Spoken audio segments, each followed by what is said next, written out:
Hi friends, అందరికీ నమస్కారం. Welcome back to my channel. ఈరోజు మన వాలంటీర్స్కి న్యాయం జరగాలని మన వాలంటీర్స్ అసోసియేషన్ డైరెక్టర్స్ ఇప్పటి వరకు ఎంతమంది నాయకుల్ని కూటమి ప్రభుత్వంలో కలిశారు అనేది మనం పూర్తిగా మాట్లాడుకుందాం. వీడియోని ఎక్కడ స్కిప్ చేయకుండా చివరి వరకు చూడండి.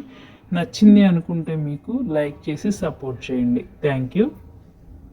వాలంటీర్సు తమకు న్యాయం చేయాలని కోరుతూ ముఖ్యమంత్రి చంద్రబాబు నాయుడు గారిని, ఉప ముఖ్యమంత్రి పవన్ కళ్యాణ్ గారికి లేఖ పంపినట్లు సమాచారం. అలాగే సమస్యలను పరిష్కరించాలని రాష్ట్ర వ్యాప్తంగా వాలంటీర్సు సీఎం, డిప్యూటీ సీఎంలతో పాటు మున్సిపల్ శాఖ మంత్రి నారాయణ గారిని, సాంఘిక సంక్షేమ శాఖ మంత్రి డోల బాలవీరాంజనేయ స్వామి గారిని, విద్యాశాఖ మంత్రి నారా లోకేష్, ప్రభుత్వ ప్రధాన కార్యదర్శుల్ని కలుసుకోవడం జరిగింది.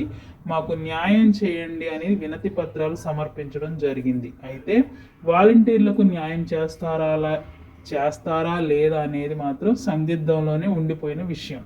అయితే రీసెంట్గా జరిగిన ఒక అప్డేట్ ఏంటంటే, వాలంటరీ వ్యవస్థను కొనసాగింపుపై స్పష్టత ఇవ్వాలని, గౌరవ వేతనం ఇవ్వాలని, విడుదల చేయాలని ఆంధ్రప్రదేశ్ రాష్ట్ర వాలంటీర్ అసోసియేషన్ రాష్ట్ర గౌరవ అధ్యక్షులు గుజ్జల ఈశ్వరయ్య గారు మనకి డిమాండ్ చేస్తున్నట్లుగా సమాచారం. వాలంటీర్స్ అందరినీ ఏకం కావాలని, లేకపోతే రానున్న రోజుల్లో సెప్టెంబర్ 15 లోపు బకాయిలు మాకు ఇవ్వాల్సిన జీతాలు ఇవ్వకపోతే రాష్ట్ర వ్యాప్తంగా ధర్నాలకి సిద్ధమవుతామని, న్యాయ పోరాటాలకైనా సిద్ధమవుతామని గట్టిగా ప్రభుత్వానికి, మీ అందరికీ న్యాయం జరగాలంటే మీ అందరూ ఏకం అవ్వండి. అలాగే చంద్రబాబు నాయుడు గారు ఇచ్చిన హామీ మేరకు ఎప్పటికైనా మీకు న్యాయమే జరిగిద్దని నాకు అనిపిస్తుంది. మీకేమనిపిస్తుందో కామెంట్ రూపంలో తెలియజేయండి. ఇంకేమైనా డౌట్స్ ఉన్నా కూడా కామెంట్ చేయండి. మీ ప్రతి కామెంట్ను పిన్ చేసి